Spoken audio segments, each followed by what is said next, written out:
finally here, tonight's Heart of America, and we meet the NASA scientists who repaired a spacecraft from 15 billion miles away. The Voyager 1 is known for being the first spacecraft to go beyond our solar system. Next, NASA says its Voyager 1 probe, the most distant human-made object in the universe, is sending usable information to Earth again. There are moments in human history when the universe seems to lean down, whisper something into our ear, and leave us trembling with wonder. For decades, Voyager 1 has been that whisper, a fragile machine born in the late 1970s from wires, bolts, and human ambition, flung into the darkness with no promise of return. And yet, 47 years later, it still speaks. From 15 billion miles away, across a silence so vast it feels like infinity, Voyager has sent back a message. Not just another reading, not another faint confirmation of what scientists expected, but a revelation so strange, so unanticipated, that it shook the very people who thought they knew what awaited at the edge of our solar system. Voyager has reached the place where the sun's breath dies, a place where our star's protective shield weakens and finally breaks, giving way to the wild, unfiltered currents of the galaxy beyond. For generations, we imagined this edge as a kind of curtain, thin, quiet, the line where our little neighborhood ends and the infinite begins. But Voyager's lonely sensors found something else entirely. It found turbulence, storms, a restless frontier alive with motion, where invisible forces wrestle like titans in the dark. The shock at NASA was not just about the data itself, but the meaning behind it. Voyager revealed that the boundary between us and the rest of the galaxy is not steady, not peaceful, not safe. Instead, it is a battlefield, a place where the sun fights to hold back the oncoming tide of cosmic rays, where energy surges like ocean waves slamming against a cliff. And the most haunting part of all, this cosmic struggle is not frozen in time. It shifts day by day, week by week, like weather patterns on Earth. Our solar system, once thought to be sealed, is porous. Its walls breathe, ripple, and sometimes tear open, letting the galaxy seep inside. Think about what that means. For centuries, humans looked up at the night sky and imagined a neat separation between us and out there. Voyager shattered that illusion. The edge is not a wall, it's a trembling, unstable frontier, as unpredictable as a storm-tossed sea. And if the sun's shield falters, even for a moment, what lies beyond, radiation, storms, echoes of long-dead stars, comes rushing in. Voyager has heard this storm. Quite literally, its instruments picked up vibrations in the plasma around it, waves that resonated like the hidden music of the cosmos. Imagine a ghostly hum rising through the void, a chorus of unseen forces colliding and merging, all captured by a spacecraft older than most of the scientists who study it today. That sound was never supposed to be so strong, so alive. It was supposed to fade into silence. Instead, the universe sang louder, reminding us that we were never leaving a quiet room, but stepping into a roaring ocean. And then came something even more unsettling. Voyager detected sudden shifts in magnetic fields, the kind of violent twists and snaps that scientists usually only see much closer to Earth, when solar winds collide with our magnetic shield and ignite the northern lights. But here, billions of miles away, far beyond any planet, the same phenomenon was happening on an unimaginable scale. Magnetic fields tangled, snapped, and reformed with bursts of energy, like invisible lightning in the deep. NASA realized this wasn't just turbulence. It was fireworks, hidden in a place no telescope could ever see. For a moment, silence fell across the mission team as the data sank in. They had expected a calm threshold, a line drawn across the dark. Instead, Voyager revealed a shifting battlefield, an environment that defied their models, forcing them to confront the possibility that the sun's influence is far weaker, far more fragile than they once believed. And what makes this discovery feel so haunting is its connection to us. Here on Earth, shielded deep inside the sun's protective bubble, we've always taken comfort in the idea that the cosmos cannot touch us. But Voyager showed otherwise.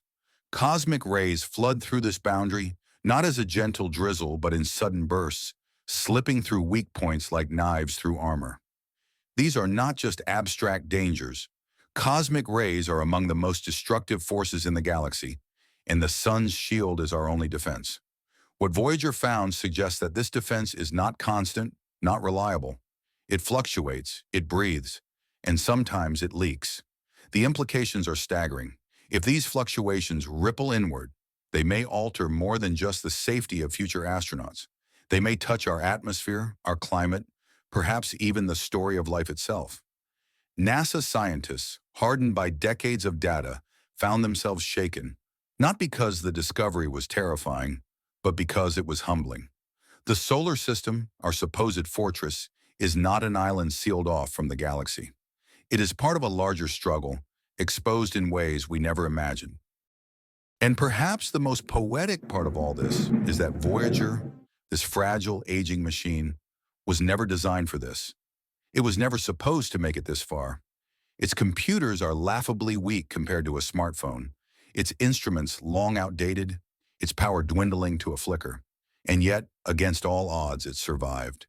It endured long enough to pierce the veil and show us that the universe is not neat, not quiet, not simple. It is alive, restless, and infinitely stranger than our theories dared to suggest. The shock at NASA was not just scientific, it was philosophical. Voyager has forced us to ask, where does our home truly end? Where does the solar system stop and the galaxy begin? The answer, it seems, is nowhere. The boundary is not a line but a living zone, a breathing frontier where the sun and the galaxy push against each other. In this contested space, Voyager drifted, silent, listening, and sending back whispers of chaos. And for the scientists who gathered around their consoles, staring at the ghostly signals filtering in from billions of miles away, it was like watching a truth unravel. The universe, they realized, does not care for our definitions. It does not honor our neat boundaries. It only reveals itself in ways that are wild, untamed, and deeply humbling. This was more than data. It was a reminder of who we are, fragile beings on a fragile planet, protected by a shield that is far less certain than we believed. And yet, in that fragility lies something extraordinary. For it was only by daring to build Voyager, to send it out across the darkness, that we discovered the truth. We could have stayed comfortable, clinging to assumptions.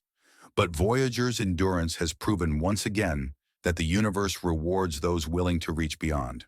The story does not end here. Voyager's journey is still unfolding, and its revelations are only beginning to ripple through science, philosophy, and the human imagination. But the first shock, the realization that the edge of our solar system is not quiet but alive, not stable but storming, will forever remain one of the most profound moments in our species' exploration of the cosmos.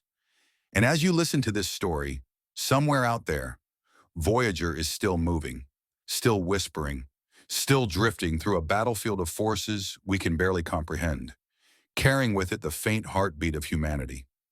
The world held its breath as the images began to process, each pixel carrying a weight that was almost unbearable. Scientists leaned closer to their monitors, their hands trembling over keyboards, knowing they were about to see something no human eye had ever witnessed. This wasn't just another distant galaxy or a faint star hidden in the black. What was about to appear on the screens had the potential to rewrite everything we thought we knew about the universe and about ourselves.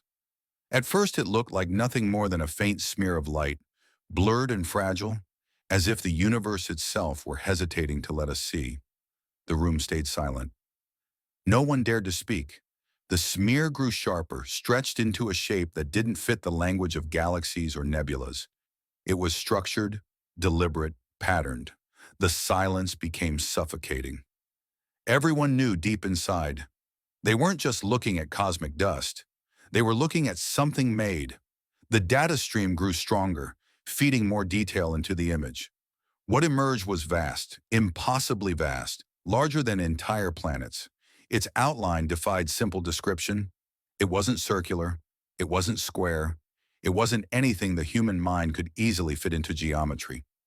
It shimmered with a light that wasn't reflected from a star, but pulsed from within, like a heartbeat. For a moment, the scientists forgot they were trained professionals. They were children again, staring at something terrifying and beautiful beyond comprehension. One of the researchers whispered a single word, almost as if afraid to break the fragile air between them. Artificial. The word hung heavy in the room. Artificial. Not a galaxy, not a nebula, not a natural formation born from the chaotic violence of stars. Something, or someone, had made this. The truth rippled through the team in waves. Some tried to explain it away. Instrument malfunction, software glitch, a cosmic coincidence of light and gravity. But as the minutes ticked by, as more data rolled in, denial became impossible. The structure was real, and the most unsettling part wasn't its existence. It was its positioning. It wasn't floating randomly. It wasn't drifting like a dead relic of some ancient civilization. It was aligned, perfectly aligned, as if waiting. The lead scientist pushed her chair back, unable to sit still, pacing the floor as her mind raced ahead of her words. Every theory she had studied, every lecture she had given, collapsed under the weight of what stared back at her from the screen. For centuries, humanity had gazed at the night sky, wondering if we were alone.